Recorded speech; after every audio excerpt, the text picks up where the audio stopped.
बिहारचे नवनियुक्त आमदार प्रशांत किशोर यांनी घेतली उपमुख्यमंत्री सुनेत्रा पवार यांची भेट। मुंबईतील देवगिरी बंगल्यावर भेट झाल्याची माहिती। आगामी निवडणुका आणि पक्षाच्या भूमिकेबद्दल प्रशांत किशोर मार्गदर्शन करतात। बीडमध्ये राष्ट्रवादीच्या कार्यकर्त्यांकडून काँग्रेस प्रदेशाध्यक्ष हर्षवर्धन सपकाळांच्या प्रतिमेला जोडे मारो आंदोलन। काँग्रेसकडून सुनेत्रा पवारांचा गुंगी गुडिया उल्लेख करण्यात आल्यामुळे कार्यकर्ते आक्रमक। ज्या ताटात खाल्लं त्याच ताटामध्ये थुंकायची काँग्रेसची संस्कृती आहे। सुनेत्रा पवारांवरील टीकेवरून आमदार सदाभाऊ खोत यांचा काँग्रेसवर घणाघात। अजित पवारांच्या टेकओव्हर काँग्रेसचा मुख्यमंत्री झाला होता, त्यांनी खाल्लेल्या मिठाला जागायला हवं होतं, खोत यांची प्रतिक्रिया। 6 महिन्यानंतरही राष्ट्रवादीला अर्थमंत्रीपद का नाही? मुख्यमंत्र्यांच्या आश्वासनाचं काय झालं? राष्ट्रवादीचे माजी आमदार अमोल मिटकरींचा सवाल। सुनेत्रा पवारांच्या क्षमतेवर प्रश्नचिन्ह उपस्थित करण्याची काँग्रेससारखी चूक भाजपनं करू नये, मिटकरींचा इशारा। काँग्रेसच्या आक्षेपार्ह पोस्टबाबत जळगावमध्ये राष्ट्रवादीकडून निषेध व्यक्त। काँग्रेस भवनाबाहेर राष्ट्रवादीचं आंदोलन, तर सपकाळांनी सुनेत्रा पवारांची माफी मागावी, आंदोलकांची मागणी।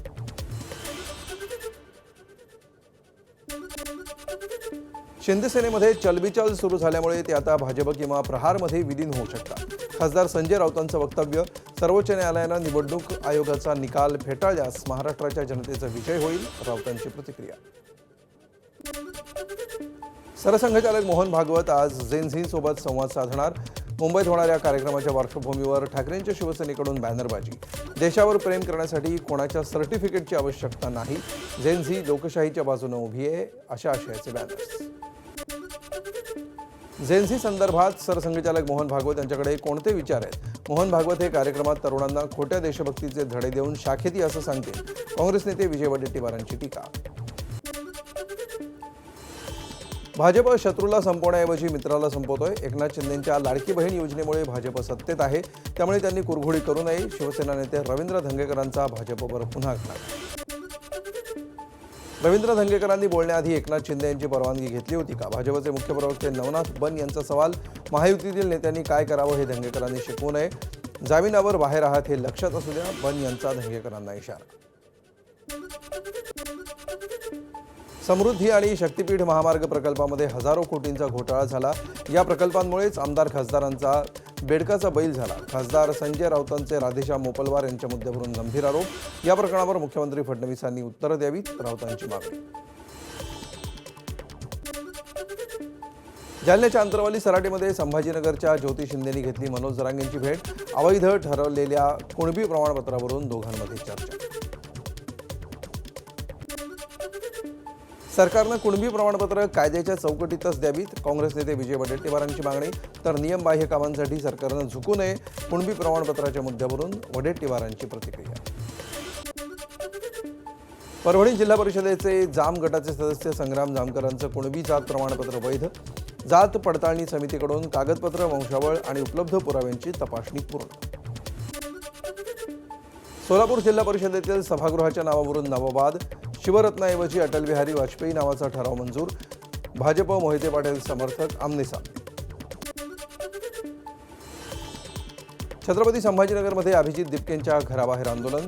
सीजेपीच्या बैठकीला बोलवलं नसल्यामुळे काही तरुणांकडून आंदोलन। आंदोलकांना पोलिसांनी घेतलं ताब्यात। उपमुख्यमंत्री एकनाथ शिंदे 3 दिवस दरेगावमध्ये मुक्कामी। मंत्री भरत गोगावलेंनी दरेगावमध्ये जात घेतली, एकनाथ शिंदेंची भेट। मुंबईच्या साकीनाका परिसरामध्ये मॅनहोलमध्ये पडून मृत्यू पावलेल्या असलम शेख यांच्या कुटुंबियांना 10 लाखांची मदत सुपूर्द केल्याची महापौर ऋतू तावडे यांची माहिती। 2 जुलैला ही घटना घडली होती। घोडबंदर रोडवरील फाउंटन नाका ते गायमुख रोडवरील खड्डे बुजवण्याचे प्रशासनाकडून आदेश। महापालिकेच्या कामचुकारपणामुळे जीवघेणे खड्डे अजूनही कायम, नागरिकांच्या प्रवासात अडचण।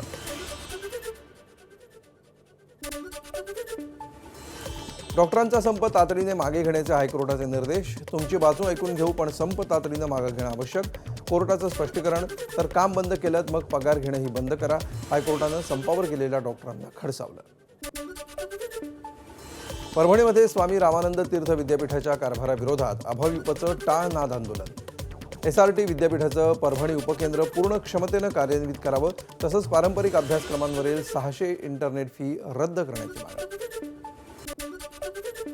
गोंदियाच्या आदिवासी भागातील चिरचाळ बांध आरोग्य उपकेंद्राचं आमदार संजय पुराम यांच्या हस्ते लोकार्पण, दुर्गम भागातील नागरिकांना फायदा होणार. सोलापूर शहरातील शांतीनगर परिसरामध्ये 22 वर्षीय तरुणाची धारदार शस्त्रानं हत्या. उमर मौलाली बिराजदार असं मृत तरुणाचं नाव. पाण्याच्या टाकीखाली सापडला तरुणाचा मृतदेह. धुळ्याच्या शिरपूरमध्ये आमदार अमरीश पटेल यांची बनावट ऑडिओ क्लिप व्हायरल. समाजात गैरसमज पसरवून राजकीय प्रतिमा मलिन करण्याचा प्रयत्न केल्यामुळे अज्ञात व्यक्तीविरोधात गुन्हा दाखल. बाबा सिद्दीकी हत्या प्रकरणामध्ये विशेष मुख्य न्यायालयाचे मुंबई गुन्हे शाखेला फटकार. अनमोल बिश्नोईच्या कोठडीबाबतच्या आदेशाची अंमलबजावणी न केल्याप्रकरणी कारणे दाखवा नोटीस. एसीपी आणि तपास अधिकाऱ्यांविरोधात अवमान कारवाईचा इशारा. पुण्यातील विषारी दारू प्रकरणामध्ये राज्य गुन्हे अन्वेषण विभागाची मोठी कारवाई. मुख्य आरोपी दत्ता उर्फ भाऊ भिवराव लोंढेसह संपूर्ण टोळीवर मकोका अंतर्गत कारवाई.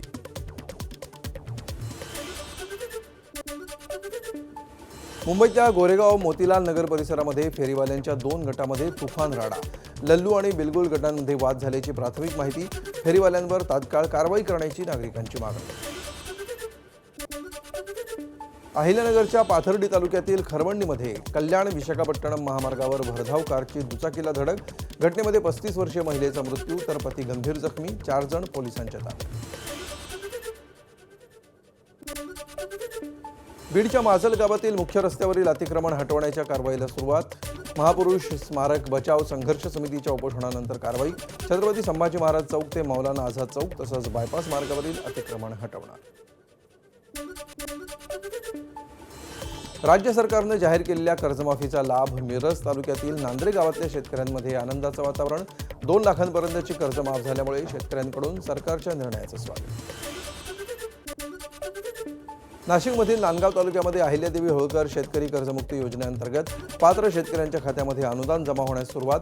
कर्जमाफीमुळे दिलासा मिळत असता तरी शेतमालाला हमीभाव, योग्य दर आणि शेती निविष्ठांचे दर नियंत्रणात ठेवण्याची शेतकऱ्यांची मागणी कायम. अतिवृष्टीग्रस्तांना नुकसान भरपाई देण्यासाठी जलद कार्यवाही करावी. मंत्री आदिती तटकरे यांच्या अधिकाऱ्यांना सूचना. आतापर्यंत 1737 लाभार्थ्यांना मदत वितरित. सिंधुदुर्ग जिल्ह्यामध्ये यंदा 57,000 हेक्टरवर भात लागवडीचं नियोजन असून लागवड अंतिम टप्प्यात. एल निनोच्या प्रभावामुळे पावसाची अनिश्चितता लक्षात घेऊन शेतकऱ्यांनी प्रधानमंत्री पीक विमा योजनेचा लाभ घेण्याचं जिल्हाधिकाऱ्यांचं आवाहन. अमेरिका इराण तणावाच्या पार्श्वभूमीवर सोन्या चांदीच्या दरामध्ये पुन्हा मोठी उसळी. गेल्या 24 तासात सोन्यामध्ये 3,000 तर चांदीमध्ये 10,000 रुपयांची वाढ. सोन्याचे दर 1,48,000वर तर चांदीचे दर 2,40,000वर. गणेशोत्सवासाठी कोकणात जाणाऱ्या प्रवाशांना मोठा दिलासा. पश्चिम रेल्वेकडून 42 विशेष फेऱ्यांची घोषणा. मुंबई आणि उधनाहून 8 विशेष गाड्या विविध दिवशी. RAC तिकीट असलेल्या प्रवाशांना मोठा दिलासा. एसटी डब्यामध्ये आता संपूर्ण बेडरोल किट मिळणार. कन्फर्म तिकीट धारकांप्रमाणे चादर, ब्लँकेट, उशीसह सर्व सुविधा देणं रेल्वेसाठी बंद. पुण्याची ओळख असलेली MH12 वाहन नोंदणी सिरीज कायम राहण्याची शक्यता. MH12ZZ नंतर MH12 1A अशी नवी सिरीज सुरू करण्याच्या प्रस्तावाला केंद्रीय मंत्री नितीन गडकरी यांनी सकारात्मक प्रतिसाद दिल्याची खासदार मुरलीधर मोहोळ यांची माहिती. नवी मुंबईतील APMC मार्केटमध्ये भाज्यांची आवक वाढल्यामुळे दर घसरले. उत्पादनात वाढ झाल्यामुळे भाज्यांचे दर कमी. नागरिकांना दिलासा. राज्यामध्ये पावसाचा जोर कायम. रायगड, पुणे आणि सातारा घाटमाथ्यावर ऑरेंज अलर्ट जारी. ठाणे, कोल्हापूर, रत्नागिरी आणि नाशिक घाटमाथा परिसरातही मुसळधार पावसाचा इशारा. धुळ्यातला लळिंग धबधबा पावसामुळे पुन्हा ओसंडून वाहू लागला. हिरवाईनं नटलेल्या निसर्गाचा आनंद घेण्यासाठी पर्यटकांची मोठी गर्दी. लळिंग कुरण परिसरातील निसर्ग सौंदर्याची पर्यटकांना भुरळ.